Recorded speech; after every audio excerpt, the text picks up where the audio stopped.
Hello and welcome to a new hangout.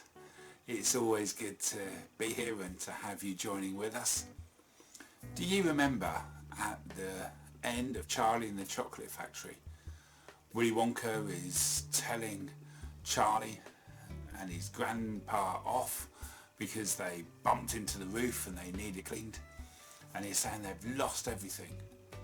But Charlie has kept hold of the gobstopper, the everlasting gobstopper. It was something that he didn't want to give, but then he gave it to Willy. He didn't sell it or give it to Slugworth. And that made him win everything. Not just the prize of everlasting chocolate or a lifetime of chocolate, but the prize of the whole chocolate factory. And it's amazing that Jesus told these stories about people who find important things, valuable things. But he doesn't really talk about what they find.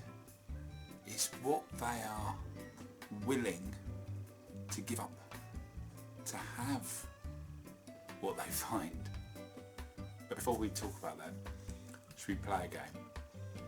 Let's play the bean game, because beans are often hidden. No, they're not. But they're dug in fields, aren't they? So let's play it. Are you ready? If I say string bean, up nice and tall and high. If I say jumping bean, jump. If I say broad bean, if I say jelly bean, if I say frozen bean, if I say baked bean, lie on the floor, sunbathe. If I say French bean, ooh la la, or something else, French. Are you ready? Here we go. String bean,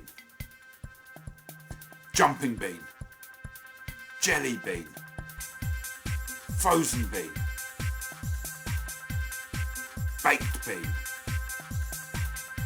broad bean,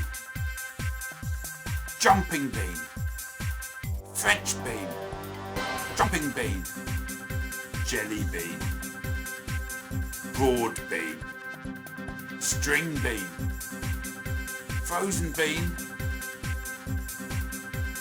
baked bean, French bean, broad bean, jelly bean, jumping bean, string bean, jumping bean, string bean, jumping bean, string bean, jelly bean, baked bean, broad bean, jumping bean, frozen bean.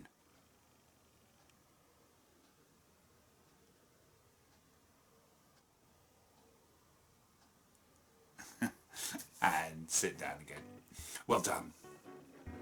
You know, these stories that Jesus told are simple, but have so many meanings in them again. As Jesus spoke, the entertainment at the front door, but what's coming in round the back when I don't look. This is a story, as I say, about digging. A man happens to find a treasure hidden in a field. You know, in those days, you didn't have a bank to put treasure. If you had something valuable, you didn't think, oh, I'll put it in a bank or I'll keep it in a safe. You might bury it in the field, you know, in your field, because then no one else would know where it was. It would be safe. If someone came into your house, it would be safe. And you would think, yes, I know where that treasure is. But what happens if you die and you haven't told anyone where the treasure was? Then it becomes hidden and lost treasure. So a man happens to find a treasure hidden in a field. Perhaps he was just walking there. Perhaps he's one of his animals had dug it up, whatever, we don't know. But he happens to find this treasure. He covers it up again, and he's so happy that he goes and sells everything he has, and then goes back and buys that field. Wow. He found something valuable, and he was willing to give up everything to go and buy that field, to go and buy that treasure. Another story Jesus said, the kingdom of heaven is like this. A man is looking for fine pearls. So this man, he's not just happening to find it, he's looking for fine pearls. And when he finds one that is unusually fine, he goes and sells everything he has and buys that pearl. Wow. I think this is Jesus saying, are we willing to give up everything we have to get what Jesus offers? Not just treasure, not just a pearl, not just a chocolate factory, so that would be quite nice, but everlasting life. Wow, that's what Jesus offers. But I love a different side of this story, that a pearl is made when inside an oyster there's lots of grit rubbing it together, and it's a vicious process.